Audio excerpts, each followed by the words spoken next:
One of the most common mistakes I'm seeing landlords make is they are not adding something to their lease that talks about the tenant's obligations when you decide to, as a landlord, to list your property for lease or for sale on the market. So picture this. You decide after a tenant has been in your property for 3 years that you do not want to allow them to renew their lease. You now want to place your property on the market for sale. What happens? What does it say in your lease? A lot of times it doesn't have anything in the lease. So what am I as a listing agent stuck with? I'm stuck dealing with a tenant who doesn't want to allow any showings, who doesn't want a for sale sign placed in the yard. I put it in the yard, they pull it up, and then doesn't want a lockbox on the door as well. And your lease says what? If it says nothing, that's a problem.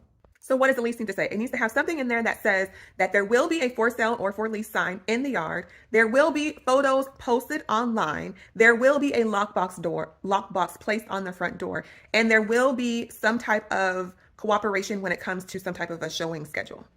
Now here's an important one too. If the tenant decides to refuse showings, there will be a charge of X amount of dollars per showing they refuse to allow.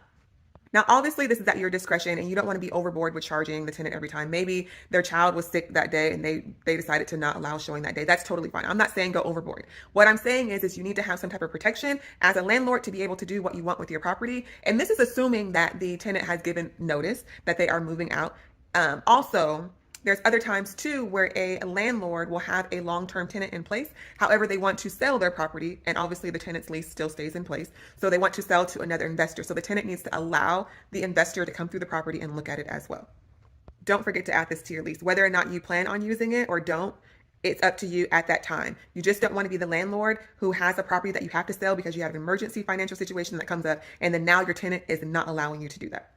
Trust me, I've had tenants slam a door in my face multiple times. All right, y'all. Bye.